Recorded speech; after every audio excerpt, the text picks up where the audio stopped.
There we go. Hello, I'm Andre J. Welcome to another episode of me goofing around with digital video synthesis environments. Today we are back at vsynth. And what I want to work on today is using camera feedback as a modulation source.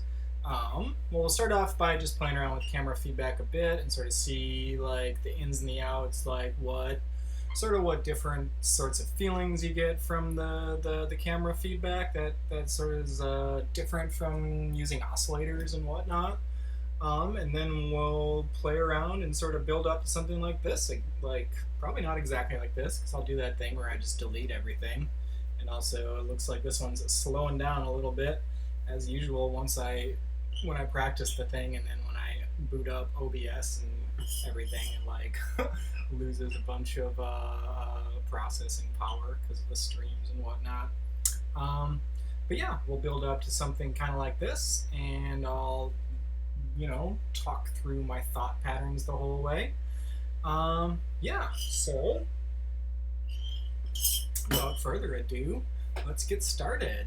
And if you're there, say howdy. It's always nice to hear from the folks out there. And if you have any questions, feel free to ask at any point.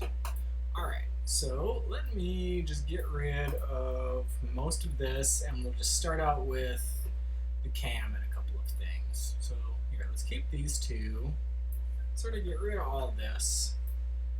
Keep our corner pins, of course. And let me just, so here we go. So this is just the camera feedback. So I am using a stack of books and a thing of Go containers, and that's sort of where my what I'm using to hold the USB camera up. Where I got the camera from, if I go to I/O, select camera, you can select two camera sources. I don't know what the difference is. You see there's some other fun things you can do with in and out. You can use the siphon to get something in, siphon to send something out, and also if you're on Windows you can use spout as well. Yeah, right off the bat you can see that this is maybe not a lot going on with the video feedback.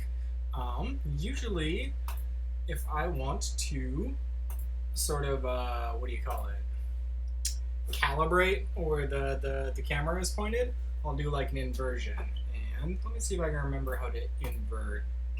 So there's probably another way to do it, but this is one way I was doing before. I grab operators 1, and then I'm going to do the knot and turn that up to 1, and then we can calibrate. We can sort of center everything. And something you will notice, I talked about this over at the Hydra episode as well, we do not have the aspect ratio of the camera. So this camera right here that I'm using is giving out an SD aspect ratio image, where it's 640 by 480, meaning that when we bring it into the canvas here, which is set to 800 by 800, it means it gets squashed a little bit. Yeah, it gets squashed a little bit this way? No, it gets squashed a little bit this way. So it's like a 1, because this defaults to either 1 to 1 or 16 to 9. So I can also select one of these other things. So if I had something that did an HD aspect ratio, the HD aspect ratio is 16 to 9. Then you can choose like 1280 by 720, but you can see that that's not, like, this is an SD one, so it doesn't fit into these. So I'm just going to pick 800 by 800, and we'll go with that. And once I start playing around with this stuff, you'll notice that it's not really going to like make a huge difference that I don't get a 1-to-1 like pixel matchup. I mean, you never get a 1-to-1 pixel matchup with the camera feedback, but you can sometimes get it pretty close. But I'll be doing some modulation things that will kind of like make a difference to everything and sort of use it, work with what we got here. So yeah, maybe I want to zoom out just a little bit to start with. I would like to get, yeah, let's get some of that in there. So something which is pretty handy for camera feedback is to always have a little bit of the edge zone sort of like available, because that's where a lot of sort of transients come from when you want to do video feedback, like playing around with things. So it's good to have a little bit of leakage from the side of your screen.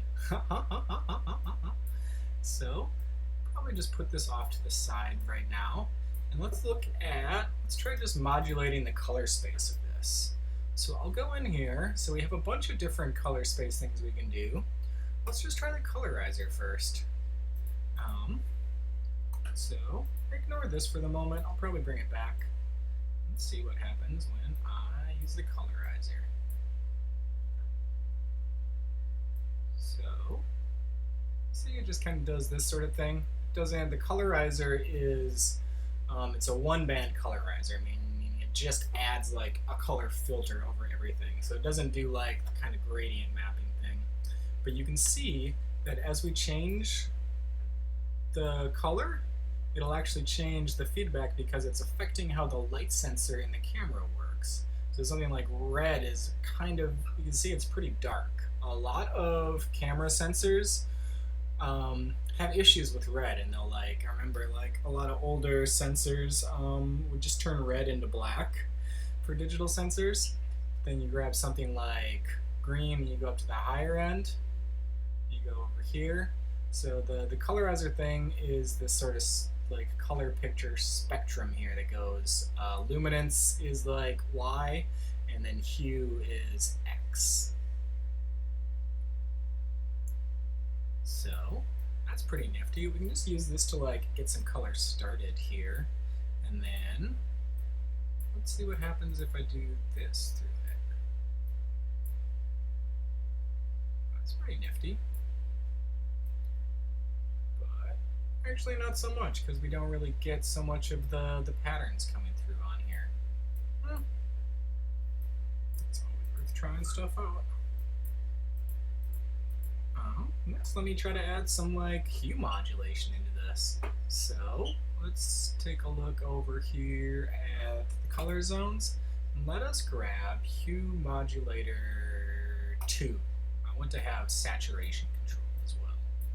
So set this in here, and then you can see we can desaturate things, and we can inverse saturation. Saturation is pretty flat on this right now. So what do I want to modulate this hue with? I've got a couple of waveform generators over here, so why don't we just start with that? And then we turn up HM.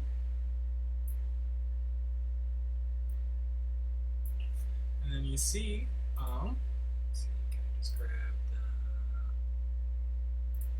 what is that thing? Video monitor? Nope. Preview? Yeah. Let's match this preview up with what's going on over here, and you can see that the white and the black are just sort of modulating like a nice pastel rainbow. And I'm pretty much always down for a pastel rainbow. But this is, you know, it's pretty cool, but it's not like, you know, not the kind of like behavior that I'm usually looking for. So I'd like to try something a little more dynamic with this. So instead of this, what I'm going to do is I will grab a displacement thing, displacement number 2. And we grab the camera input, and we will take this initial point and zoom it up. I can't remember what direction that goes in. And then we go in there. You can see what we've done is by displacing this a tiny bit, we've added like, so it's going to add these like edges to things. So it's a bit more like what would happen if you had like a real deal colorizer going on. Not quite, but it looks pretty awesome. I think it looks great. And then maybe I want to try doing a little bit more modulation to this. So I can try, there's 2 things that I'm going to do here. So first off, I'm going to take this, and then I'm going to reduce the frequency a bunch. it just kind of does like an on and off sort of deal. And then we will take this and let's try putting it into one of the displacement things. Not that one. Let's displace the Z of it. And then make sure to click on this so it goes from initial point to displacement depth. And turn up some zoom modulation. And there we go. That's a little more of what I'm talking about.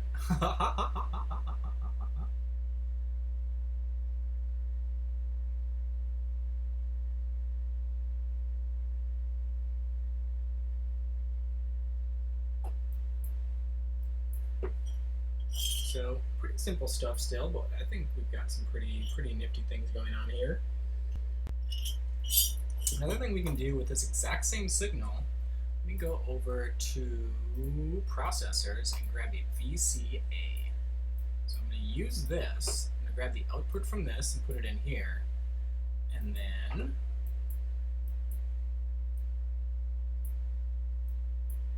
let's use this one, this other waveform generator right here. Take a gander at what it's doing. Or maybe we can. I always forget. Do I have to make a new one? Can I not just copy that?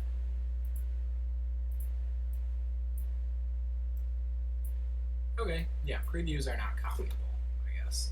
Or maybe I'm doing something wrong. Let's take this and use this to amplitude modulate this. So remember, bias is how much gain you're giving. So bias of 0, when the input is like that, means you're not sending anything through. But as we increase this, and it just goes up to 1, you can't really do like a distortion on it. It'll be back to right where we were looking before. But then I can use this amplitude modulation to modulate the total amplitude of this signal with this one. So now we're getting a nice two-dimensional pastel gradient. Beautiful.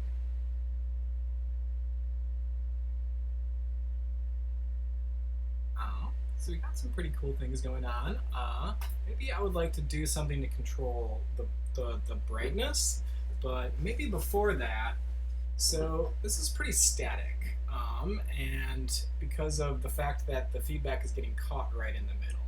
So I would like to set something up that sort of seeds the feedback so we kind of always have some kind of action going on.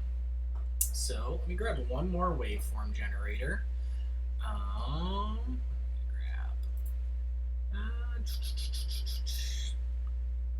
me grab a shapes waveform generator.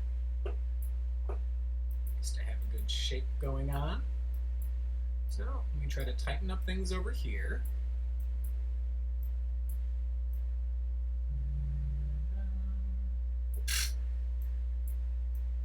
Already a giant mess.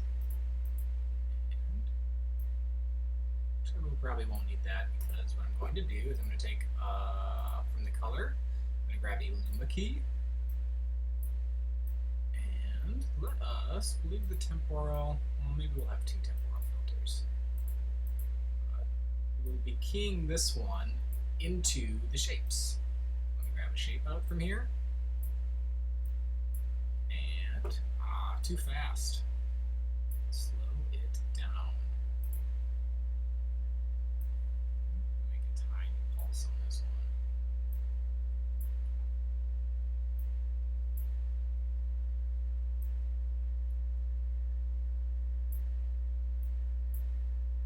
So there we go. We've got, that's pretty thin. So now we'll just have this slow running shape coming in that'll be like a constant seed for the feedback. We'll add a little bit more frequency to it. So we have some going on more often. And let's see if I can do some crazy things to the shapes here. So the 2 things we can do is, this is a pulse width modulation thing. Let's see what happens when I grab my old favorite LPF and HPF and do a feedback loop on this one. Yoinks.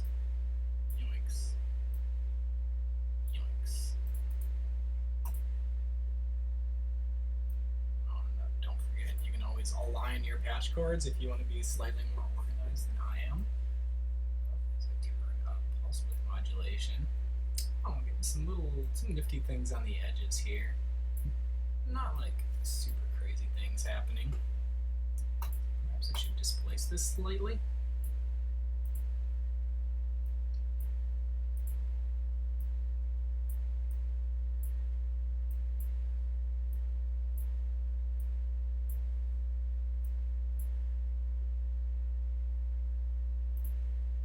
Displace it very slightly.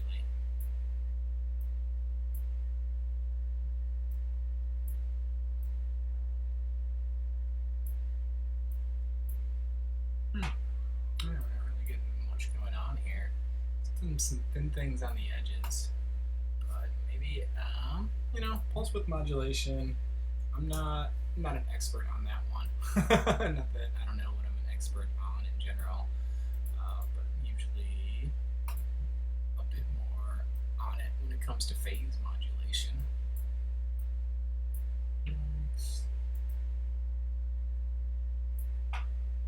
Aha! That's pretty good. So now we're getting some nifty things on the edges here.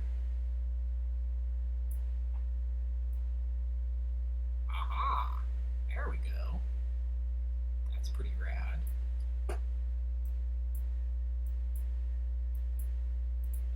Which can I turn up? Oh, whoa.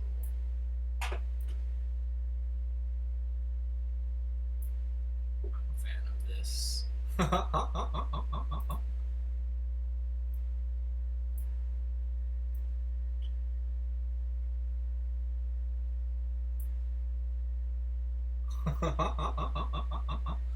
That's pretty nice.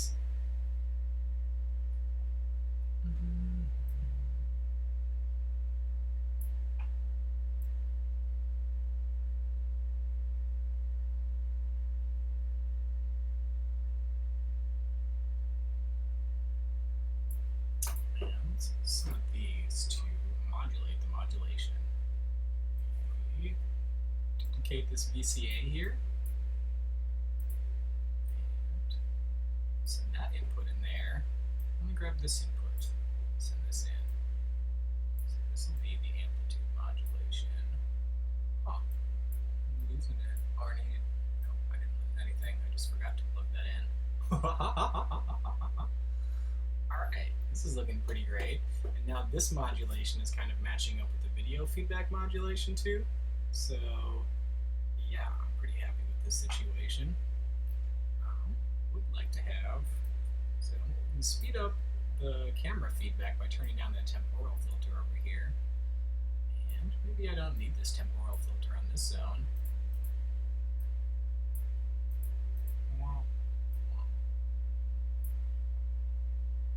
Huh. Wrong side.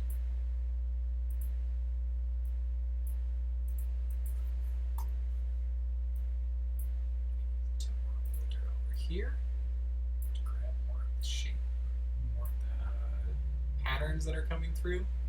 Yeah, that works pretty well.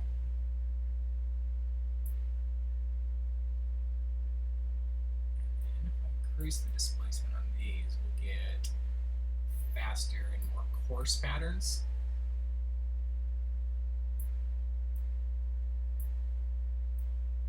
Let's go with a tiny bit, then we'll get that sort of very like digital feedback zones. Yeah, this is pretty great. You can also zoom in and out. The zoom is pretty coarse on this. Always use Shift and click to tighten in and out the zoom.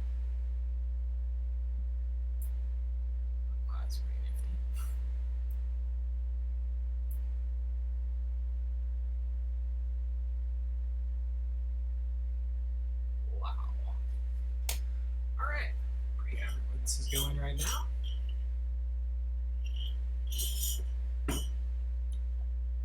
So I don't think I can add any more oscillators to this setup without there being like some pretty severe slowdown and what's already kind of, it's going a little bit slow. Is there anything else I'm running right now?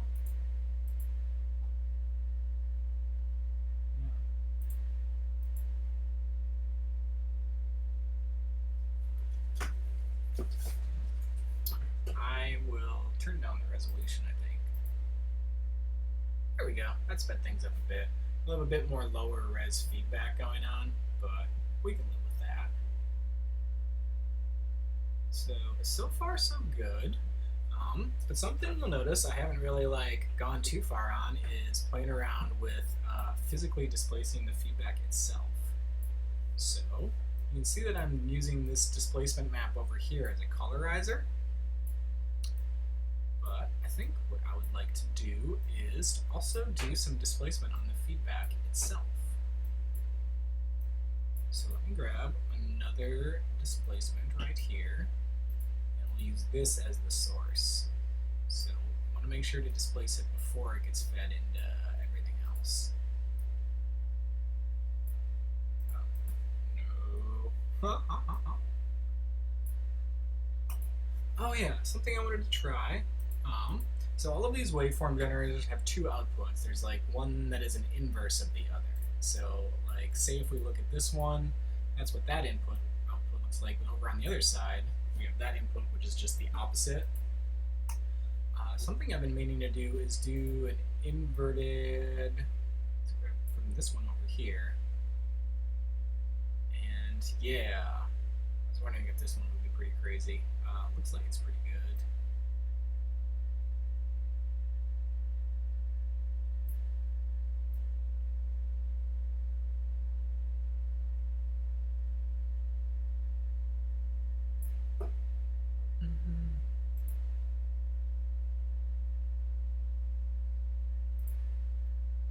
We're going to take a moment to try all the other wave shapes while we have something crazy going on here. Whoa, triangle is pretty nice.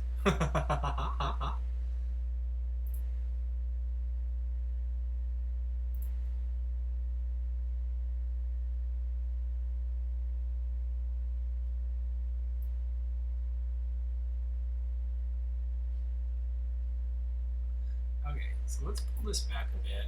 Let me go back to using this one right now, just because we will be able to control the pulse width over here. So we'll sort of be able to see what's going on a little bit more than otherwise. Yeah, let me hold it with that. Hey Kevin, how's it going? Okay, what was I going to do? I'm going to, so I'm displacing the hue with the feedback using itself, and now I'm going to, thanks, going for some pastel zones today. So I'm going to use these two waveform generators, which I'll probably take a moment and at some point make them do some wild cross modulation between each other, but I'm going to use these ones to do some displacement on the back itself. So keep an initial point right there, and I think a couple of times ago I was talking about some sort of hacky ways to do bipolar signals with unipolar, and also you can just hit this bipolar button for bipolar modulation. It's always good to know the hacks, because the hacks usually work on everything. But so I'm going to use this one, and you can see that that's sort of going to make the camera feedback pulse in and out. So right off the bat, this is very enjoyable for me.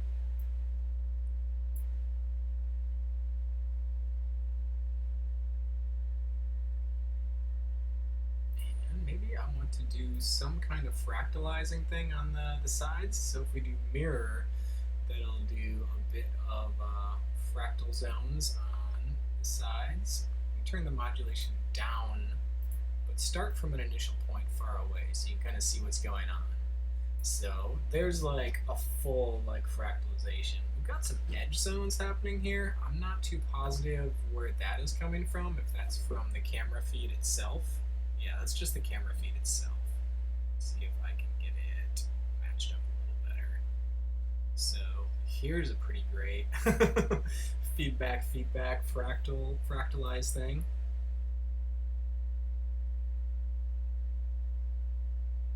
You zoom in and you just get this sort of grainy blobs. You can also try rotating too. Wow.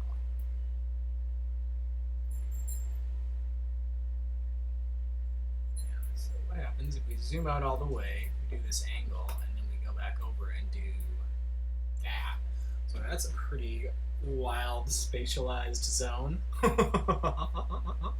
I can grab the output of this one and do some angular modulation.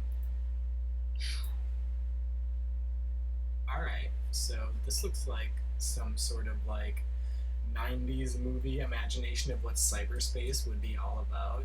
Maybe this is like the opening credits to some sort of film about like a life form which is like born on like email or something, and then it, like, I don't know. I think most of those 90s tech movies were like sort of technophobic in terms of like, yeah, whatever gets born, you know, out of technology is probably going to do like some sort of Godzilla business. I don't know. Was there any sort of techno? No, it was like cyberpunk. Cyberpunk was like the feel back then, and that was like everything's like a garbage fire, and like people drive like cars that are just the same but like kind of shittier, and everything is corrupt. Yeah, great aesthetic. I think I'm specifically thinking about Predator 2 for some reason. But yeah.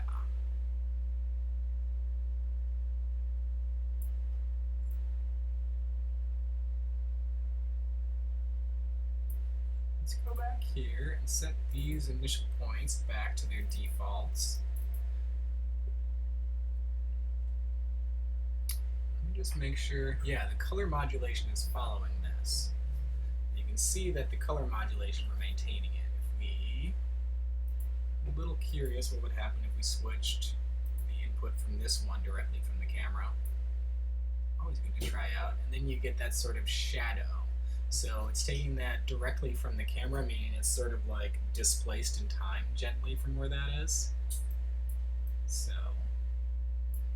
yeah, just like a fun thing to try out in general is just do everything you can, like just slight tweaks with your like crazy complex chain, and then you get more and more interesting stuff happening. Said I wouldn't add any more modulation sources, but that doesn't mean I can't combine these in some more ways.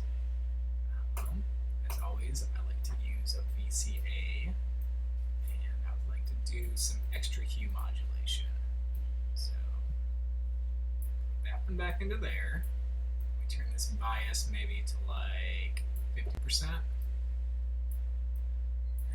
And then we grab, what should I grab? I could grab the output from this one.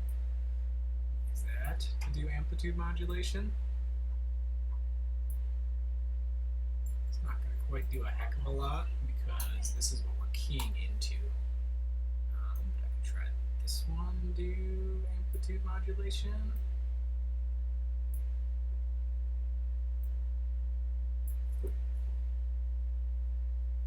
There we go. It's not really doing a heck of a lot.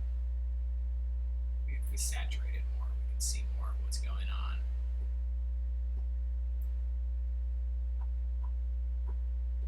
Yeah, we're getting some more rainbow stripy zones going on. But as always, I get kind of bored with these sort of simple things going on. They're nice to start up and nice to sort of establish, but now that we have these two nifty waveforms right here, there's no reason we can't do some wild modulation with that. So let's back over here, make some room.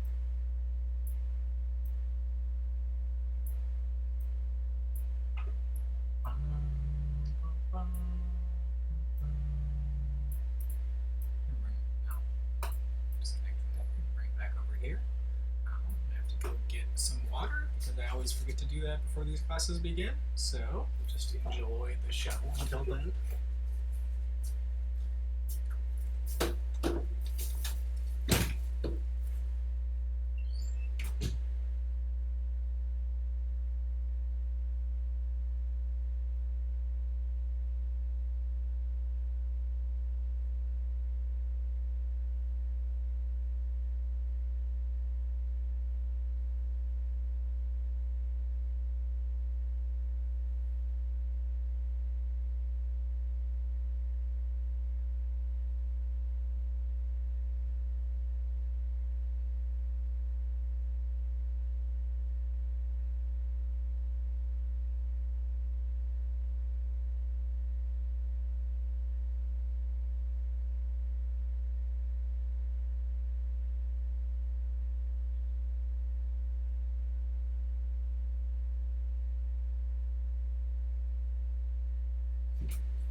am back. Alright, so what was I about to do? Oh yeah, I was about to modulate the heck out of these ones. Oh yeah, we can also check out a couple of the other kinds of, what do you call it, wraparound modes, or like, I guess, overflow modes. So we've got wrap, got clear, so clear just makes it float in the background. Oh yeah, we've got some of the interface in there. If I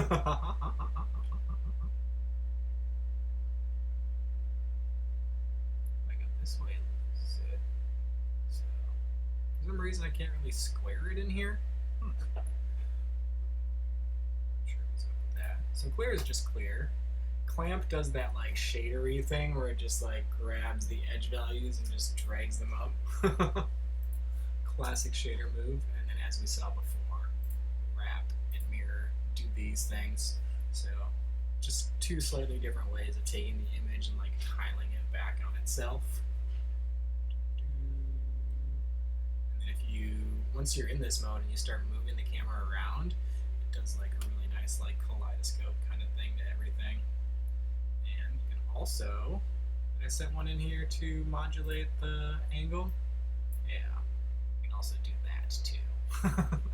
Not quite the same, but then you can do both of them.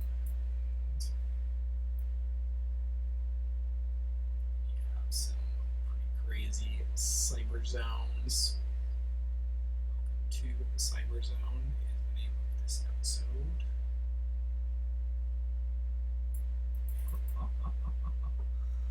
Okie dokie. So let's get some more complex modulations happening in the background.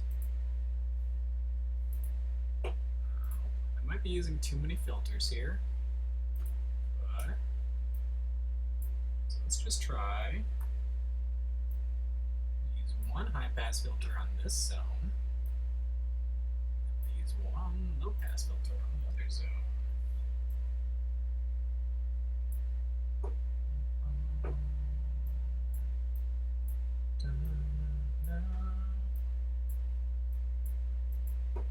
So grab the output of 2. Let's grab the inverted output of 2, throw it into the high pass filter, and put that into phase modulation in.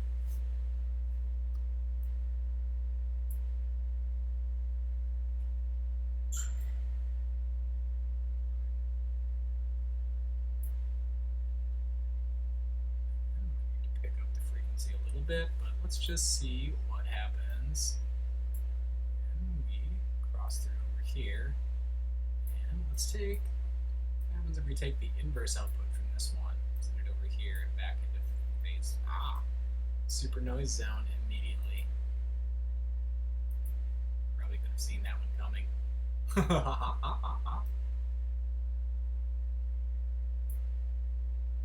Okie dokie.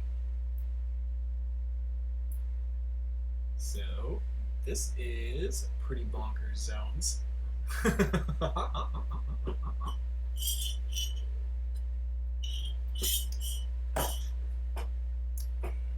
pull this up a back more, so we get closer, and yeah, now we're in some pretty. This is some pretty typical Andre J video mutation zones. To the video mutant channel. Very happy with how this is working out.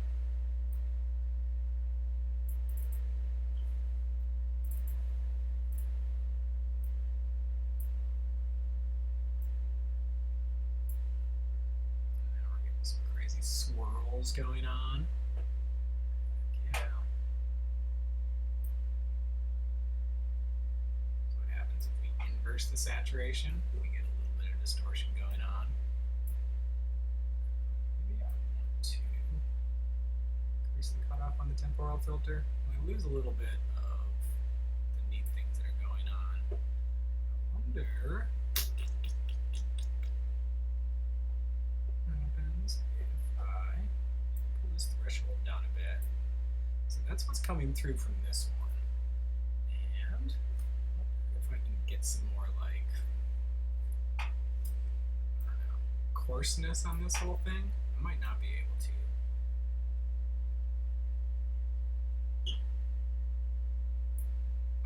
Yeah, this is a pretty sweet spot. I just wanted some more clear outlines for this stuff to feedback off on. And pull out most of the gray stuff. So just have a little bit of gray coming into that. And just try a couple other things with this zoom modulation. All right.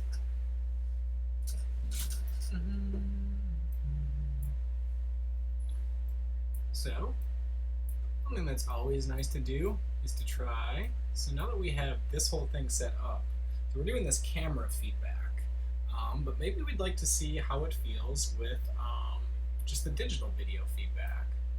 So what I can do is grab the output from this Luma key here, and we'll just go right up here and say, get out of the way, camera. Get out of the way. And so this is how it looks if it's just the digital feedback. So you can see that in comparison, when like one of the main things you notice about the difference between the photon-based camera feedback and information-based digital feedback is you get a lot more forgiveness and softness when it comes to like the crazy noisy bits when you're doing the just the camera feedback, because the sensor, you have photons and a camera sensor doing like all your memory for you, because the photons are coming off of the screen, hitting the camera sensor, and which is pretty much acting like the camera in this case is our frame buffer. So you think about anything that just like, because it's grabbing a frame from what is already the past by the time the camera sensor actually has time to like turn the photons into information, which is sent back into the computer, it is the past, because light moves very quickly. So it's grabbing, the camera is grabbing a frame from the past and passing it back in, but because of just how sensors work and because like of how screens work, it like fuzzes them up.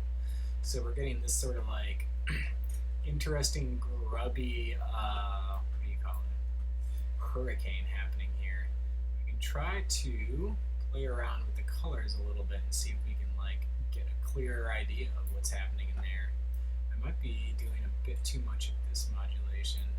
We're also feeding it something which is pretty like gray to begin with. So if I feed it something with some clearer lines, you can see. So this is like some crazy like, so here's the Illuminati, and then here's like a weird pastel like underwater deep sea trench. Huh. Still pretty chuffed on this. We get some super saturated, super noisy. Part of that is also happening because of the feedback that's being fed in. Turn all of these like all the way down. You know, it just doesn't really make it not noisier. We can make the modulation maybe a tiny bit more subtle. Whoa.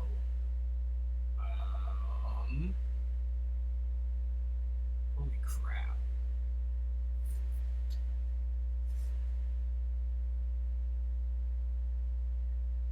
Yeah, this might be the moment in the class where I just kind of like zone out and enjoy what has been built here. My gosh.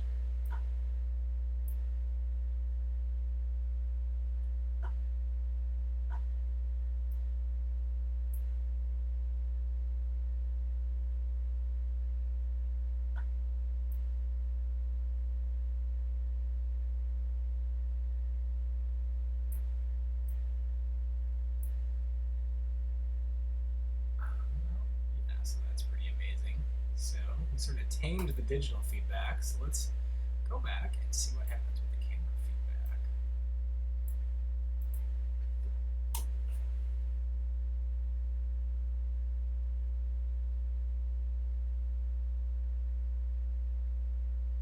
And as you can see, what's good for digital isn't always good for camera, and vice versa.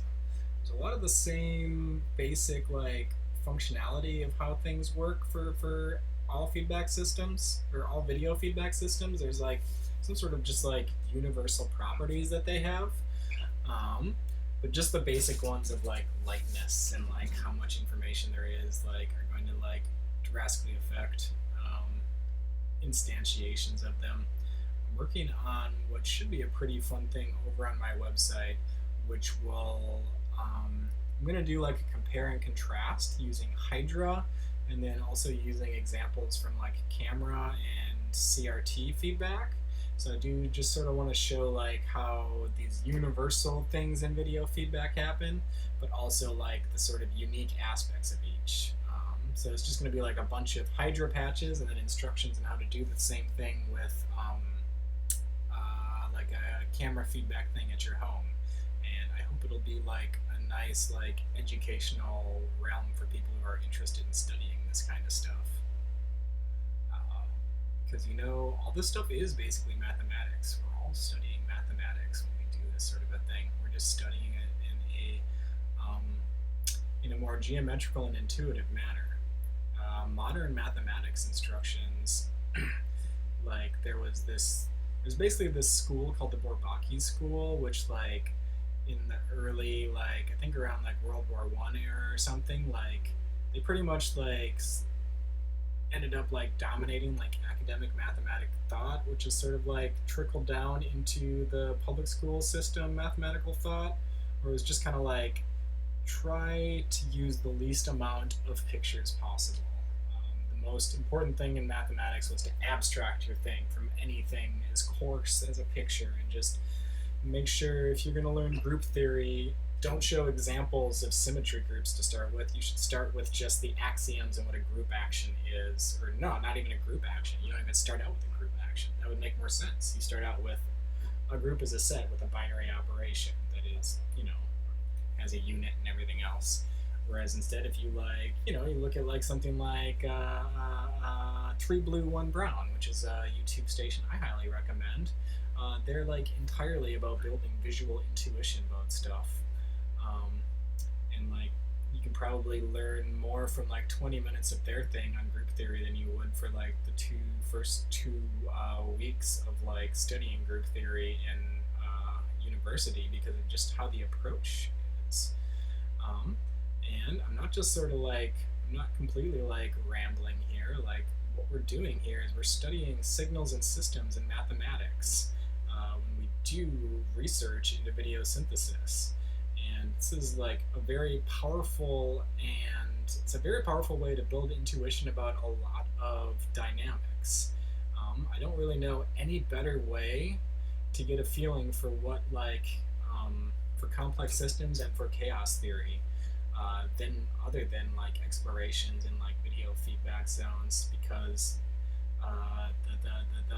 the mathematics of both of those, there isn't even a mathematics of complex systems really. You've got like cellular automata systems, but doesn't quite like do it. Cellular automata is like very resistant to mathematics in a lot of ways. And these are cellular automata systems too.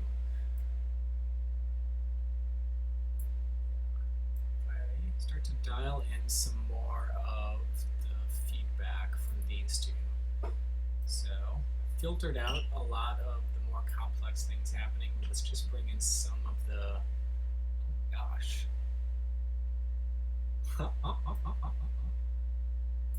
See, it's just doing some real gentle, now this one is, I wonder why, oh, because they're both so slow. There.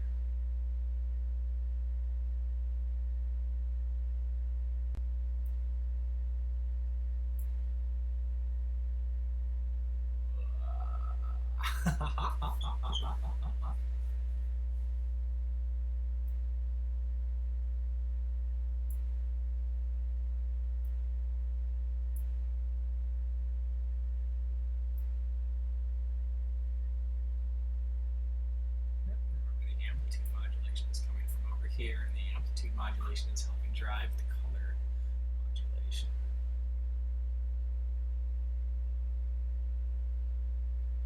What I'm doing is I'm moving the camera around right now. And you notice when I move the camera around, that this amplitude modulation isn't quite following the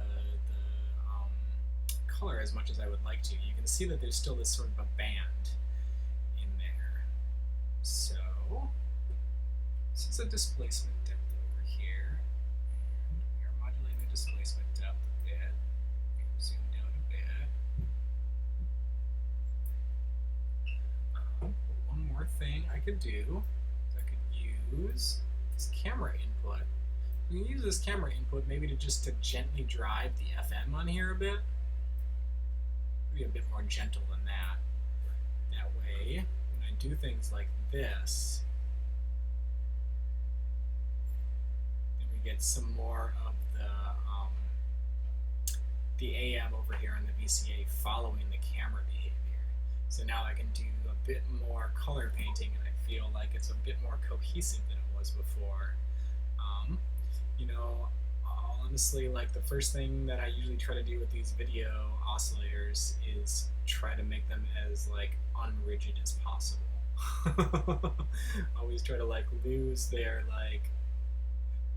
predictable oscillation and add whatever I can to get them into more complex and dynamic situations.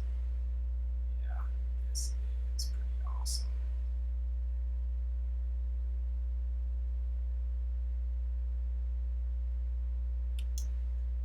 You know, there's nothing modulating the pulse width modulation in this one too.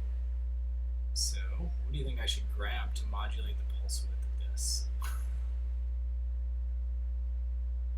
Got a lot of choices, a lot of different spots in here that we can grab. To modulate the rotation just a little bit more.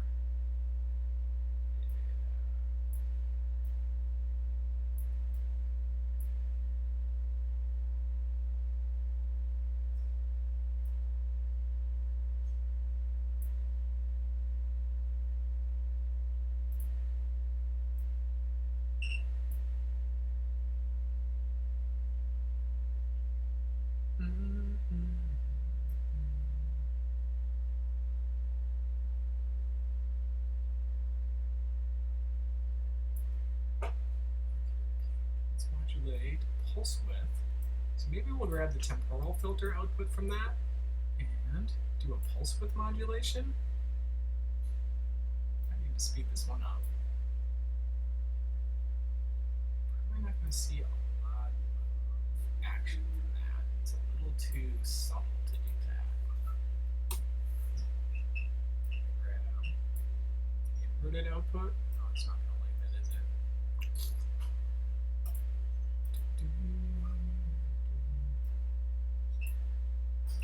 Grab the inverted output from this one.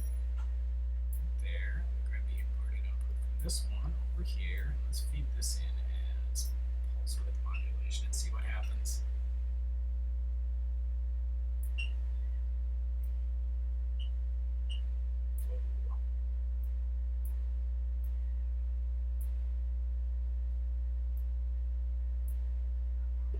Kind of not a lot, to be honest.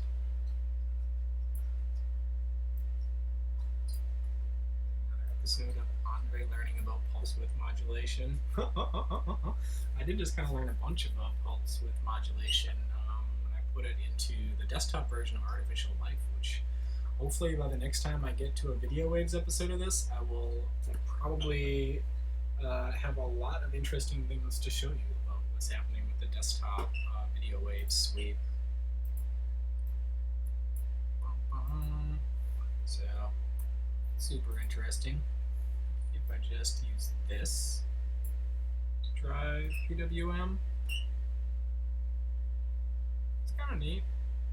Not as cool as it was before, though.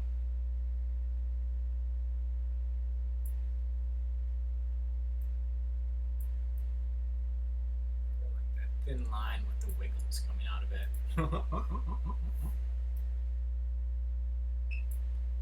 Yeah. I like these wiggles right here. I like all kinds of wiggles, but just this sort of like unstable like patterns on the lines. We see like that mixture of signal to noise, but it's not really noise. It's not exactly random either. It's just sort of like I've read like a couple of things this year that have been looking at like the difference between like randomness, chaos, and noise. I think probably one of the more notable ones, which is maybe not super easy to digest, is if you look up, well, there's a video lecture of this, of Conway's free will theorem. The too long don't watch of the free will theorem is basically saying, so old school physics, classical physics, is mechanical and deterministic. So everything is sort of determined from this, from your initial state. The universe is just a clockwork set of like billiard balls bouncing off one another. So everything has been determined, and there is no such thing as free will. There are no decisions being made. And then you look over at quantum physics, which throws in like this like true randomness, not like digital randomness. It throws true randomness into the mix and says, well, the universe has got like this randomness to it. It's like actual noise. There's there is no determinism.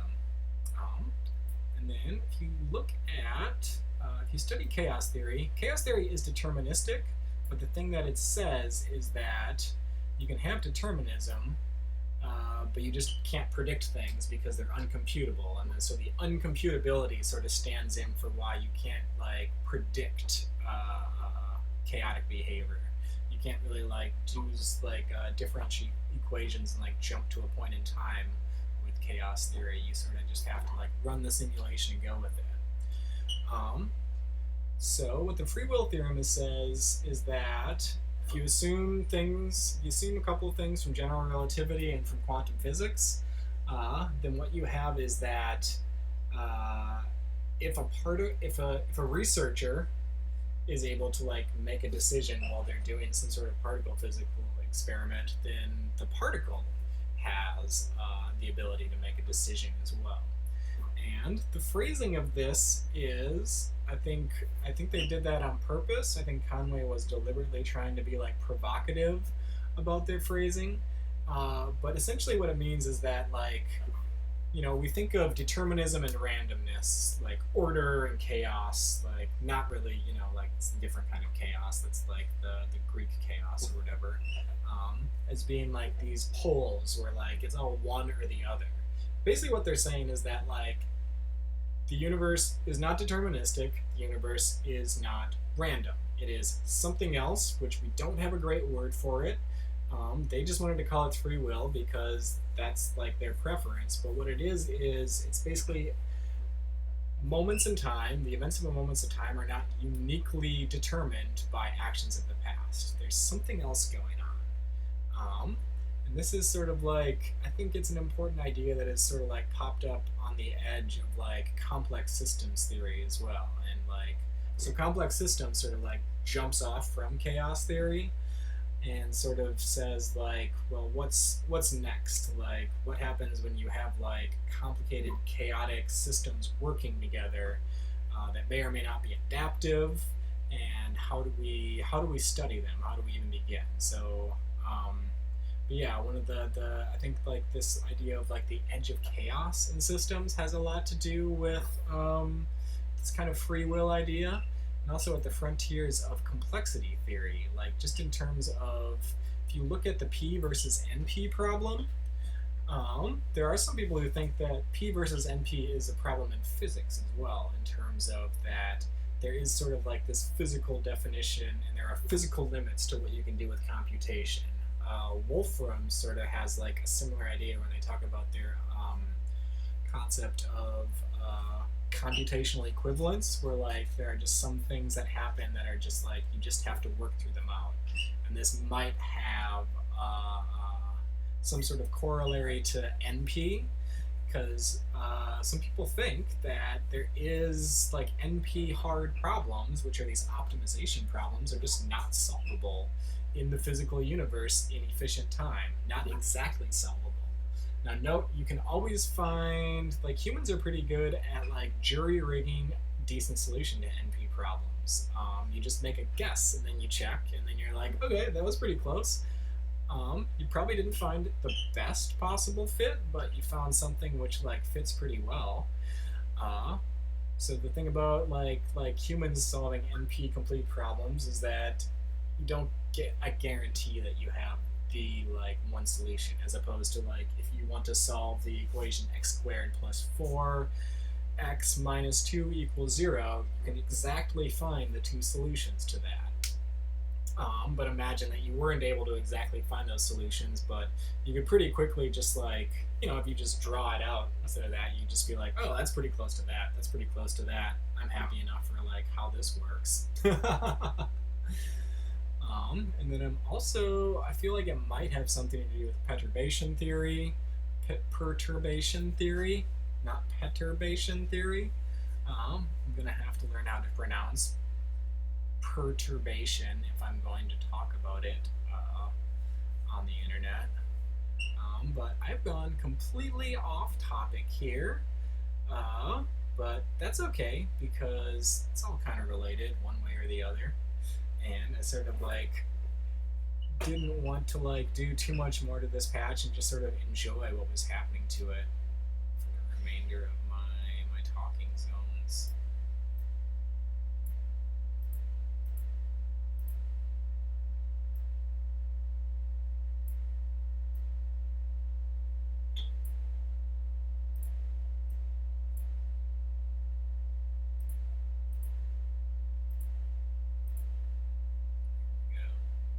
Subtle things. But yeah, one last thing I was going to try before we get back to this is use this whole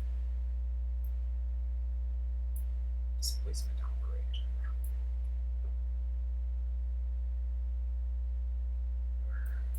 That one? Yeah, not really doing that much in this zone. I think there's just too much going on in general. Yeah, that is about it for this episode. Thanks for coming and hanging out as always, and if you like these episodes and they're helpful for you and they enrich your lives and you have disposable income, I'm always amenable to receiving donations for doing this kind of zone. Like, nobody should ever feel pressured or obligated to do that, but if you can afford to do that, it's always helpful because, we all gotta like make $1 out here to eat foods and stuff. But yeah, thanks a bunch, and I hope y'all have fun with this zone. And I'll see you here next week. Oh wait, next week is Video Waves. Okay, next week I will show you basically my progress that I'm making with Video Waves 2.5 and with the boots of Spectral Mesh and Artificial Life to the desktop. So that will be some exciting zones. Alright, have fun.